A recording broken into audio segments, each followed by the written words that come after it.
Working with Clint is every actor's dream. He's an actor's director. He has a real understanding of not only the craft, but of the people. Clint wants the truth. He wants the raw, simplest, unrehearsed version of you, and that leads to good acting.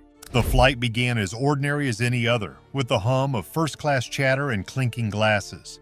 Among the passengers was a man, brimming with arrogance, who turned his attention to an in-flight movie featuring Clint Eastwood. With exaggerated gestures and loud jabs, he ridiculed the actor, calling his work overrated and mimicking his iconic squint in a crude performance. Let us just say, the realization hit him like a lightning bolt, and what happened next will leave you speechless. A flight to remember. There are moments in life when you don't realize just how wrong you've got it until the truth smacks you in the face. That's exactly what happened on a high-profile flight where one passenger, full of misplaced confidence, decided to make Clint Eastwood the target of his jabs. But as with most things in life, this man was about to learn a lesson he wouldn't forget, and neither would the rest of the first-class cabin. Little did he know the man he mocked was Clint Eastwood himself, ready to deliver a legendary response. The flight had taken off on a bright afternoon, the kind of day where you'd think the world was nothing but good vibes and smooth travels. First class was buzzing with the usual mix of seasoned travelers and those lucky enough to afford the luxury. Among them sat Clint Eastwood, dressed modestly, his face calm but unmistakable. You'd think someone with his decades of fame would attract immediate respect, but not everyone aboard was paying attention. One passenger, a man in his 40s who clearly thrived on attention, seemed particularly oblivious. He leaned back in his oversized seat with a drink in hand, his laughter loud enough to cut through the hum of the cabin. This man, let's call him Greg, wasn't shy about letting everyone know he thought he was the smartest person on the plane. He was the type who talked like his opinion was fact, and his tone carried the weight of someone who believed he had life all figured out. Greg was flipping through the in-flight entertainment, a mix of classics and modern blockbusters, when he stumbled upon an Eastwood film. Instead of appreciating the artistry or even scrolling past, he made a show of rolling his eyes. He nudged the passenger next to him and began spouting off about how overrated Clint Eastwood's films were. Now, it's one thing to hold an opinion, but it's another to make a performance out of it. Greg wasn't just sharing his thoughts, he was mocking. He exaggerated scenes, mimicked Eastwood's signature squint, and even attempted a raspy voice that fell flat. A few passengers chuckled awkwardly, likely out of secondhand embarrassment or discomfort. But Greg mistook this for validation and continued, turning his criticisms into a full-blown routine. Little did Greg know the very man he was ridiculing sat just a few rows behind him. Clint Eastwood, ever the composed figure, watched quietly. There was no need for him to interrupt or defend himself. For someone who had spent a lifetime mastering roles of calm, controlled power, this situation was merely another scene to observe. The atmosphere in the cabin shifted. What began as light entertainment for some passengers turned into a growing tension. A few people started recognizing Eastwood, whispering among themselves and exchanging uneasy glances. Still, Greg remained blissfully unaware, his confidence filling the air like an overinflated balloon. But as with any inflated ego, there's always a point where it bursts. And burst it did, though not in the way anyone expected. Clint Eastwood didn't need to confront Greg. Reality has a way of catching up with people like him, and in this case, it came in the form of a small, subtle moment that spoke volumes. As the flight attendants began serving meals, Greg's attention shifted momentarily from his mockery. Clint Eastwood, still composed, accepted his tray with a polite nod. His movements were understated, but there was something magnetic about his presence. A few passengers couldn't help but steal glances, their expressions giving away the growing realization of who he was. The murmurs grew louder, and Greg finally picked up on the shift in the cabin's energy. Turning around to see what the fuss was about, his eyes landed on Clint Eastwood. In that instant, Greg's face went through a range of emotions: confusion, surprise, and then a dawning horror. The recognition was undeniable, and for a moment Greg froze. Here he was, having spent the last 30 minutes mocking a living legend, only to realize he'd been within earshot the entire time. The once confident man suddenly looked very small. The rest of the flight was a study in contrasts. Clint Eastwood remained unbothered, his focus on his meal and the book he'd brought with him. Greg, on the other hand, couldn't sit still. He shifted in his seat, avoided eye contact, and stared at his tray like it held the answers to life's greatest mysteries. The passengers who had been witness to the earlier spectacle couldn't help but smirk. The tables had turned, and Greg's discomfort was as loud as his earlier bravado. It wasn't just the embarrassment that stayed with Greg, it was the realization of what he'd done. He'd reduced a lifetime of achievement, hard work, and artistry to a cheap performance meant to entertain himself. Worse, he'd done it without understanding or respecting the man behind it all. As the plane descended and passengers prepared to disembark, Greg's earlier confidence had all but evaporated. He avoided the front of the cabin where Clint Eastwood sat, slipping out quietly and leaving behind the lesson he'd learned. Sometimes life doesn't need grand confrontations to teach its lessons. It's the quiet moments, the unspoken realizations that leave the deepest impact. For Clint Eastwood, it was just another flight, another day. For Greg, it was a humbling reminder that the world doesn't revolve around his opinions.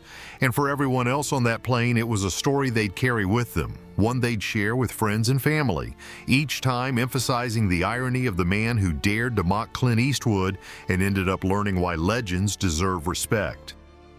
The flight started like any other, but things were about to take an unexpected turn. A quiet stand in a room full of glamour. The room fell silent. The tension was palpable, every eye in the restaurant now focused on the scene. Miguel's bus tub slipped from his hands, crashing to the floor with a loud clatter. Thomas, who had been making his way over, froze mid-step, his face pale. He set his glass down slowly, the movement deliberate and commanding. He reached into his pocket and pulled out his phone. With a brief call, he requested the ownership papers and renovation plans to be brought to him immediately. When he ended the call, he looked back at Rachel, who was now visibly shaken. "You see, Rachel," he began, his voice calm but firm, "I bought this restaurant 6 months ago. I've been sitting at this table every Friday since.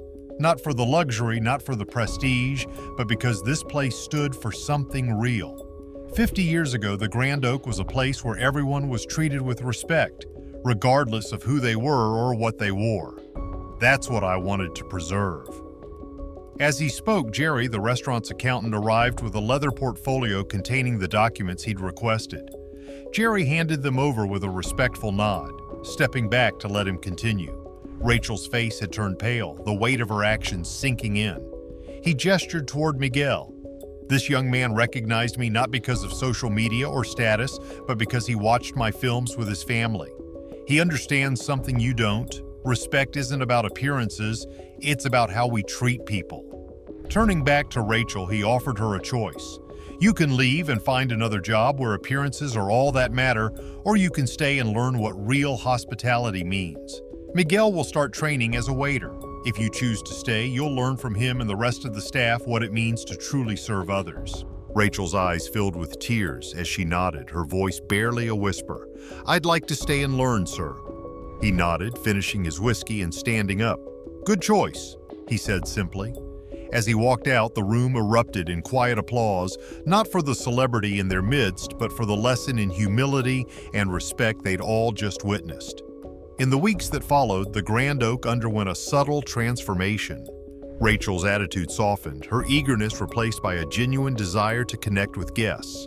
She learned to notice the details that mattered, not the designer labels or flashy attitudes, but the small moments of joy and appreciation from every customer. Miguel took his training seriously, moving up from busboy to waiter with ease. His confidence grew, not just in his job, but in his ability to make a difference, one guest at a time. The regulars at the Grand Oak noticed the changes too. The older couple who had watched the scene that night became even more frequent visitors, often sharing stories with Miguel about their favorite films. The staff's camaraderie strengthened, their shared respect for the restaurant's core values, creating a bond that extended beyond their shifts. Even the influencers and tech moguls began to appreciate the sincerity of the service, their superficial expectations replaced by a genuine admiration for the warmth of the place. And every Friday, Clint Eastwood could still be found at his corner table, sipping his whiskey and observing the scene. He didn't need grand gestures or loud declarations. His presence alone was a quiet reminder that respect and authenticity would always have a place at the Grand Oak.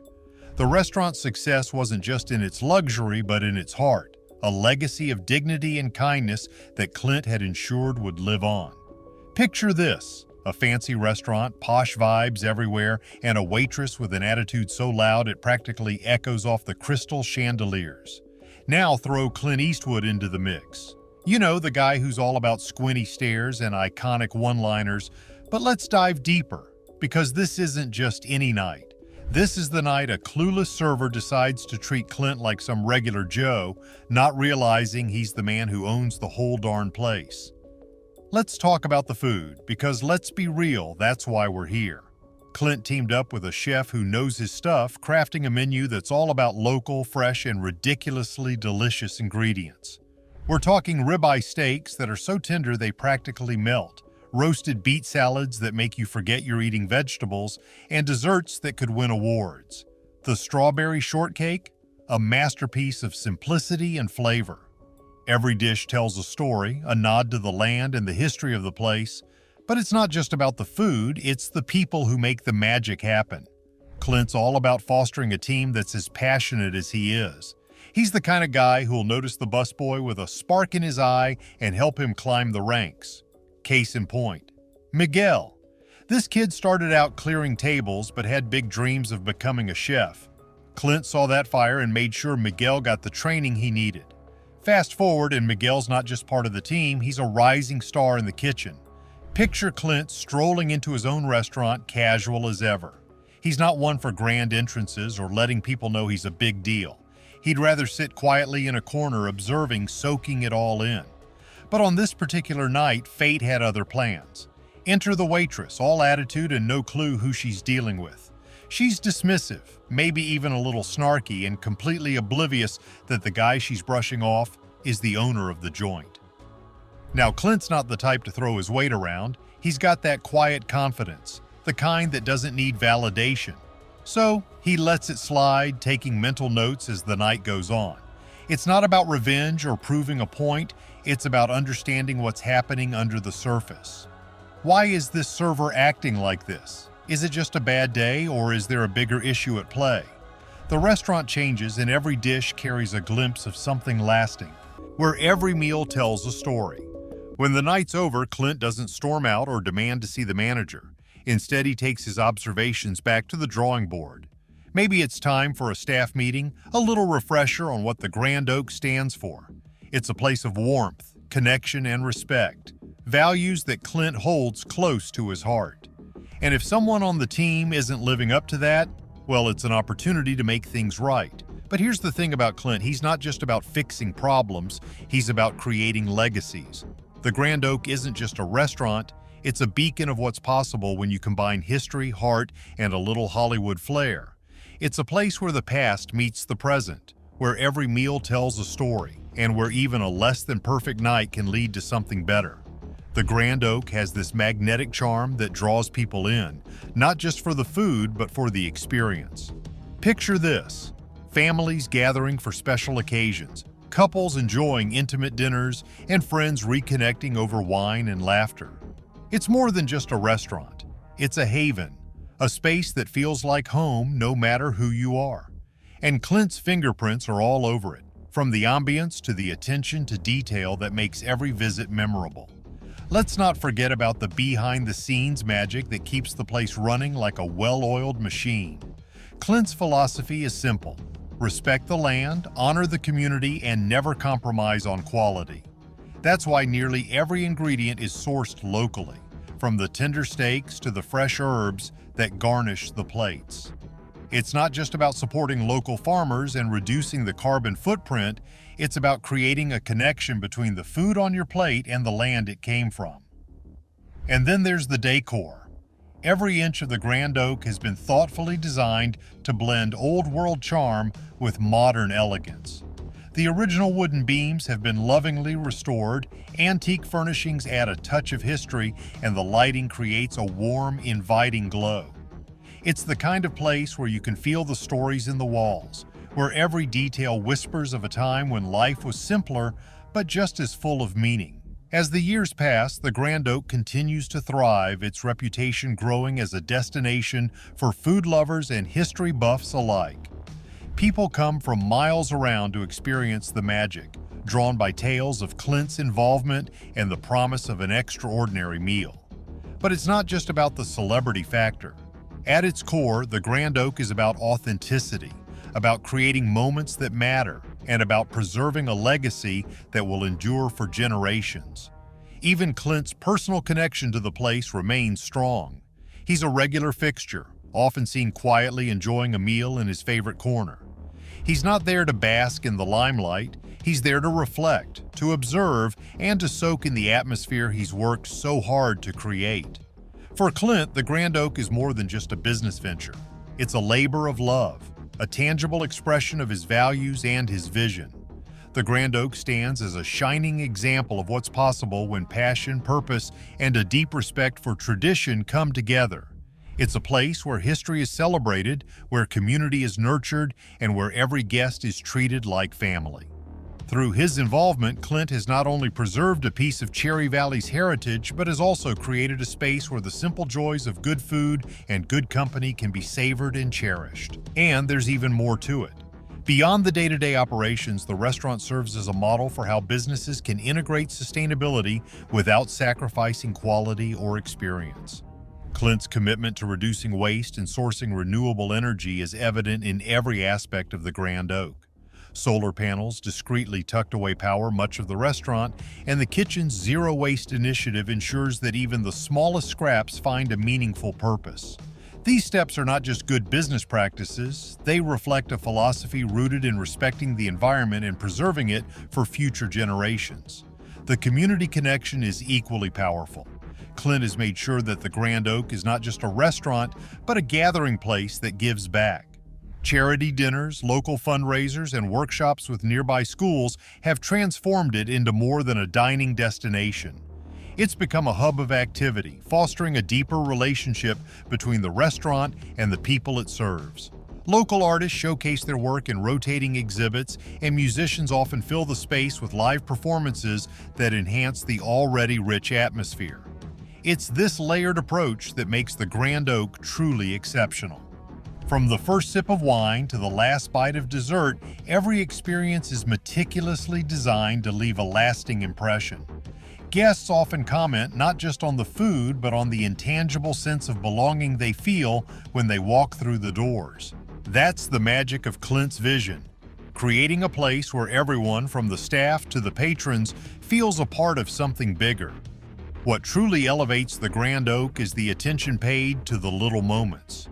A guest once recalled how a waiter noticed they were celebrating a special anniversary and discreetly brought out a complimentary dessert with a handwritten note.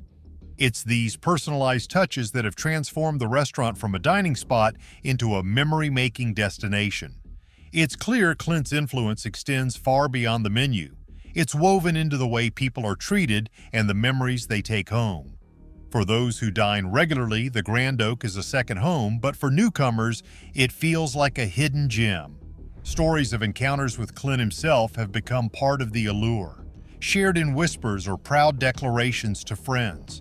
Spotting him quietly observing the restaurant's rhythm, sometimes exchanging a few words with the staff, only adds to the magic.